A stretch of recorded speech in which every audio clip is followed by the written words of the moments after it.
দেখো, ভালো সময় সবাই কাছে থাকে এবং খারাপ সময় খুব কম লোকই কাছে থাকে। এটাও তোমাদের যারা খারাপ রেজাল্ট করেছো তোমাদের একদম অল্প বয়সী এই শেখাটা আশা করি হয়ে গেল।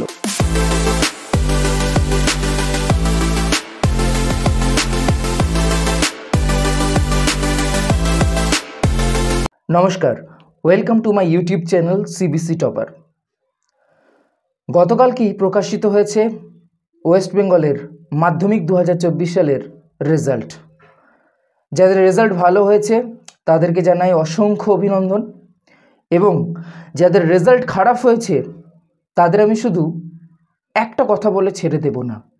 স্পেশালি তাদের জন্য এই ভিডিওটা। যাদের রেজাল্ট আশানুরূপ হয়নি তারাই এই ভিডিওটা শেষ পর্যন্ত দেখো। আমি সেই দলের লোক নই যে বলবো যে রেজাল্ট খারাপ হয়েছে, ভালো করে পড়, never give up, next time আবার ভালো করে দেখা যাবে। শুধু এইটুকু বলে আমি ছেড়ে দেব না। প্রথমেই বলি, যাদের রেজাল্ট খারাপ হয়েছে নিজেকে একটু সৌভাগ্যবান ভাবো। তোমার প্রশ্ন হতে পারে যে কেন এসব কথা কেন বলছি। তার কারণ হচ্ছে যে তোমাকে ভগবান একটা সুযোগ দিয়েছে শুধরে নেওয়ার, এবং তোমাকে ভগবান একটা সুযোগ দিয়েছে যে তোমার ভুল ত্রুটি যে তোমার জীবনে আসতে পারে, তুমি যেরকম চাইছো সেই রকমই যে জীবন চলবে এমনটা নাও হতে পারে, এবং সেই মতো নিজেকে ভবিষ্যতের জন্য ধীরে ধীরে এবার প্রস্তুত করতে হবে।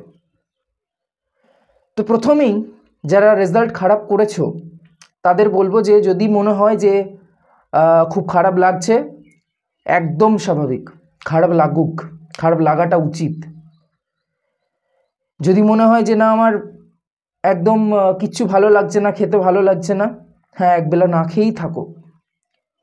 কিন্তু তাই বলে এই নয় যে তুমি এই খাওয়াটাকে বা এই মুড অফটাকে পার্মানেন্ট করবে। সেই মুড অফটা যেন একদিন হয়, এবং সেই মুড অফটা যেন সত্যি করেই তোমার মনের মধ্যে একটা চেঞ্জ আনে।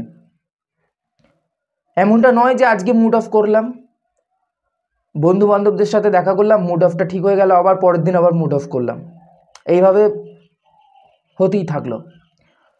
তাহলে কিন্তু এই যে খারাপ রেজাল্ট, এই খারাপ রেজাল্টের এফেক্টের ফলে তোমার জীবনে যে ভালো পরিবর্তনগুলো আসা উচিত বা আসতে পারতো সেগুলো আসবে না। তো তোমাকে দেখতে হবে যে তুমি কি কি ভুল করেছো যার ফলে আজকের এই তোমাকে এই রেজাল্ট পেতে হচ্ছে, এবং ডেফিনেটলি তুমি কোনো না কোনো ভুল ত্রুটি তো করেছোই। মানে তোমার এই এক্সামের নিয়ে 100% যে খুব সিরিয়াস ছিলে তুমি, সেটা হতেই পারে না। আর যেহেতু তুমি 100% সিরিয়াস ছিলে না, তো সেই অনুযায়ী তুমি যেরকম রেজাল্ট করেছো একটু ভালো করে ভেবে দেখলে যে তোমার এই রেজাল্ট করাটা একদম স্বাভাবিক। যে তুমি যেরকম এই এক্সামটা নিয়ে তুমি যেরকম সিরিয়াস বা এই যেরকম খেটেছিলে সেই অনুযায়ী রেজাল্ট একদম পারফেক্ট। হ্যাঁ, এবার তোমাকে এই যে রেজাল্ট খারাপ হওয়ার জন্য গতকাল থেকে হয়তো তোমরা অনেকেই এই এক্সপিরিয়েন্স করেছো কি যে অন্যের সাথে তুলনা, অন্য বন্ধু এত পেয়ে গেল আর তুই এখনও দেখ কোনো রকমে পাশ করলি, বা এত খারাপ রেজাল্ট, বা সারা বছর পড়লি না, এরকম একটা যে আর কি বলবো তানা যেগুলোকে বলে আর কি। এবং বাড়ির লোক, আত্মীয় স্বজন, পাড়া প্রতিবেশী প্রত্যেকেরই আগ্রহ রেজাল্টেই থাকে। রেজাল্টের আগে সেই ছেলেটিকে বা মেয়েটিকে পড়াশুনোর প্রতি যে আগ্রহ দেওয়ার ব্যাপারে বা পড়াশুনোর প্রতি উৎসাহী করে দেওয়ার ব্যাপারে আগ্রহ তাদের কমই থাকে, এবং এটা একদম স্বাভাবিক। কারণ রেজাল্টই লোকে আলটিমেটলি দেখে, কোনো কিছুরই একদম প্রসেসিংয়ে কারোরই খুব একটা ধ্যান থাকে না, তোমারও থাকবে না, তুমিও অন্যের প্রসেসিংয়ে ধ্যান দাও না, এবং তুমিও আলটিমেটলি লোকের রেজাল্টই দেখো। তো আজকের রেজাল্ট খারাপ হয়েছে, তার কারণ তুমি এর আগে অনেক ফাঁকি মেরেছো, অনেক উল্টোপাল্টা জায়গায় সময় ইনভেস্ট করেছো, তার ফলেই কিন্তু আজকের এই রেজাল্ট। এমনকি কেউ রয়েছো যে 100% একদম এক্সাম নিয়ে সিরিয়াস ছিলে, পড়াশুনো করেছে, এবং তারপরেও রেজাল্ট খারাপ হয়ে গেছে। আমার মনে হয় না সেরকম কেউ থাকবে বলে যে 100% চেষ্টা করেছো এবং তারপরেও রেজাল্ট খারাপ হয়ে গেছে। এবং হ্যাঁ, এই 100% চেষ্টাটা কিন্তু পরীক্ষার আগের দিনের কথা বলছি না আমি, পরীক্ষার অন্তত 3 থেকে 4 মাস আগে থেকে যদি তুমি 100% নিজের চেষ্টা করে যে আমাকে রেজাল্ট একটু ভালো করতে হবে, তাহলে কিন্তু তোমার এতটা রেজাল্ট খারাপ হতোই না, আমি যেটা মনে করি। এবার ব্যাপার হচ্ছে যে রেজাল্ট খারাপ হয়ে গেছে, এবার তাহলে কি হবে? দেখো, কিচ্ছু হবে না। পাড়া প্রতিবেশীর যারা আত্মীয় স্বজন আজকে তোমাকে বলছে রেজাল্ট খারাপ করেছিস কেন, সবাই সব ভুলে যাবে। এবং তারপরে কিছুদিন পরে তুমি যদি রেজাল্ট বা কোনো ভালো কাজ করো না, কেউ মনে রাখবে না যে তুমি মাধ্যমিকের কত পেয়েছিলে বা মাধ্যমিকে তোমার রেজাল্ট খারাপ হয়েছিল। হ্যাঁ, কিছু কিছু পাবলিক থাকে যারা হয়তো সেই অন্যের খুঁত ধরার জন্য বসে থাকে, তারা মাঝে মাঝে তোমাকে মনে পাঠিয়ে দেবে যে তোর মাধ্যমিকের রেজাল্ট এরকম হয়েছিল, ওর দেখা কত হয়েছিল, তার যদি কোনো রিলেটিভস থাকে তো সেরকম পাবলিকও পাবে, সেটা এমনটা নয় যে পাবেই না। তাহলে এখন তাহলে কি করণীয়? মুড অফ করার হলে মুড অফ করে নাও, কোনো তাতে বাধা নেই। তাই বলে হ্যাঁ, এমন কোনো স্টেপ উঠিও না যেখানে তুমি তোমার জীবনটাকে শেষ করে দেবে বা কিছু, এটা কিন্তু খবরদার ভেবো না। কারণ এটা জাস্ট একটা সুযোগ ছিল, এই সুযোগটাকে তোমরা ঠিকমতো ব্যবহার করোনি, তার ফলে অ্যাজ ইউজুয়াল রেজাল্ট পেয়েছো। এরপরে আরও ভালো ভালো সুযোগ আসবে এবং সেগুলোকে চেষ্টা করতে হবে যেন ঠিকমতো কাজে লাগাতে। তাহলে এই যে আজকের মাধ্যমিকের রেজাল্ট, অনেকে বলে মাধ্যমিকের রেজাল্ট কোনো কাজে লাগে না, আমি সেই দলেও বলবো না যে কোনো কাজে লাগে না, অবশ্যই কাজে লাগে। অনেক চাকরি আছে যেখানে মাধ্যমিকের রেজাল্ট কিন্তু দেখে, অর্থাৎ মাধ্যমিকের রেজাল্টের মার্কস যোগ হয়। আবার অনেক এক্সাম আছে যেখানে কোনো মাধ্যমিকের রেজাল্টের কোনো একটা যে গুরুত্ব তা নয়, সেখানে মাধ্যমিকের রেজাল্ট জাস্ট গুরুত্ব হচ্ছে যে মাধ্যমিক অর্থাৎ 10 থেকে 11-12 ভর্তি হওয়ার একটা জাস্ট গেট।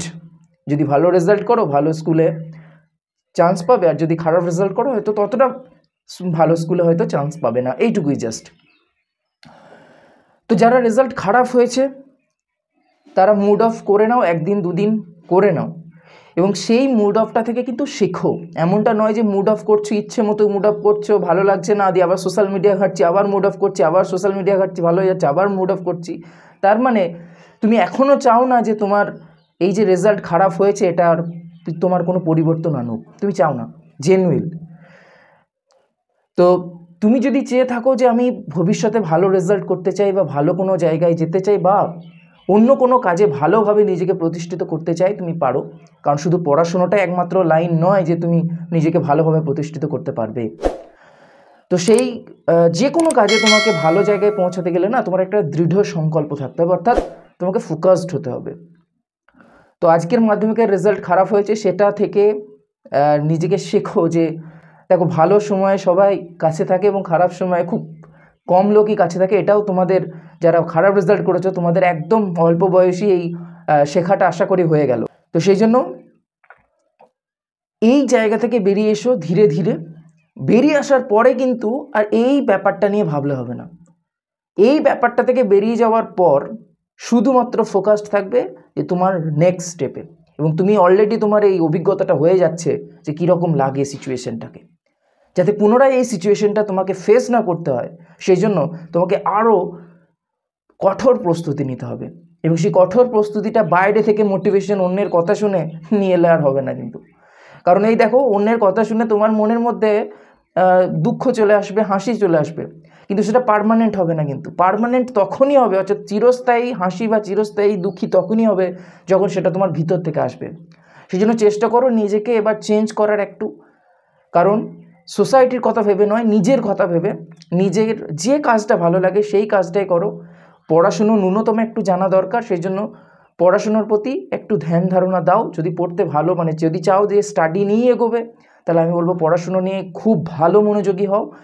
তাহলেই দেখবে এই যে খারাপ রেজাল্ট এটা আর ভবিষ্যতে কোনো এফেক্ট আনবে না। আর যদি এটা নিয়ে নাই ভাবো না, তাহলে কিন্তু কাজ হবে না। আর যদি মনে করো যে না, আমার ভবিষ্যতে স্টাডি নিয়ে এগোবার কোনো দরকার নেই, তাহলে আমি বলবো যে ন্যূনতম কিছু তো জানা দরকার, যাতে তোমার সোসাইটিতে বা তোমার নিজের কোনো পার্সোনাল সমস্যা হলে সেটাকে সলভ করা যায়। তো সেই মতো একটু এডুকেশন নাও নিজেকে জানার জন্য, যাতে নিজে তুমি কোনো সমস্যার সমাধান করতে পারো, যাতে তোমাকে না কোনো সমস্যা ফেস করতে হয়। তাই বলে এই নয় যে আমি রেজাল্ট খারাপ করে ফেলেছি, আমি এটি বাহাদুরি একটা অনেকে থাকে, আমার রেজাল্ট খারাপ হয়ে গেছে এবার বাহাদুরি দেখাচ্ছে, আমি তো এটা পড়তামই না তাও আমি এত পেয়ে গেছি। দুদিনে পড়ে এত পেয়ে গেছি, অত ভাব দেখানোর কিছু নেই। তুমি যা পড়েছো সেরকম রেজাল্ট পেয়েছো, এবং তোমার যদি মনে হয় যে এডুকেশন নিয়ে এগোবো না, এগোবে না, তো চয়েস তোমার। শুধুমাত্র এটাই বলবো যে যারা রেজাল্ট খারাপ করেছো তারা নিজের এক্সপ্রেশনটাকে একটু এক্সপ্রেস করো, অর্থাৎ নিজের মনের মধ্যে জমা হওয়া যে ক্ষোভ দুঃখ যা, সেটাকে এক্সপ্রেস করো। অন্যের কথা তোমার গায়ে লাগুক, লাগলে তবেই তুমি চেঞ্জ হবে। যদি মনে করো যে অন্যরা বকছে ও ঠিক আছে কোনো ব্যাপার না, তাহলে তোমার মনে কিন্তু কোনো চেঞ্জই আসবে না। অর্থাৎ এই যে খারাপ, যেটা তোমার রেজাল্ট খারাপ হয়েছে এটা অবশ্যই খারাপ, তার কারণ তুমি পড়াশুনো করোনি, যার জন্য রেজাল্ট খারাপ হয়েছে। তো সেটা থেকে আস্তে আস্তে বেরিয়ে আসতে পারবে, এবং বেরিয়ে এলেই দেখবে যে ধীরে ধীরে তোমার মধ্যে একটা চেঞ্জ আসছে, তোমার মধ্যে একটা ম্যাচিউরিটি আসছে, এবং তোমার ভবিষ্যতের যে স্টেপগুলো তুমি নেবে না, সেগুলো দেখবে বর্তমান সিচুয়েশনের থেকে একটু অন্যরকমই হবে। এটাই হচ্ছে যারা মাধ্যমিকে খারাপ রেজাল্ট করেছো, বা এরপরে আরও অনেক এক্সাম আসবে যেগুলোতে খারাপ রেজাল্ট হয়তো হচ্ছে, তাদের জন্যই বলছি যে তাদের প্রতি সহানুভূতিশীল না, নিজের ভুল ত্রুটিগুলো শেখো, তাদের ভুল ত্রুটিগুলো থেকে শিক্ষা নাও, এবং যাতে সেই ভুলটা যাতে পরবর্তীকালে না হয় সেটা করার চেষ্টা করো। দেখবে তোমার লাইফ আগের থেকে অনেক বেটার হয়ে যাবে। তো এটা আমি পার্সোনালি কাউকে কিছু বলছি না, সেই জন্য যদি কারোর ভালো লেগে থাকে তো ইটস ওকে, আর যদি কারোর ভালো না লেগে থাকে তাহলে আমি ক্ষমা চাইছি, তোমার জন্য এই ভিডিওটা তাহলে ছিল না। তো thank you so much from CBC.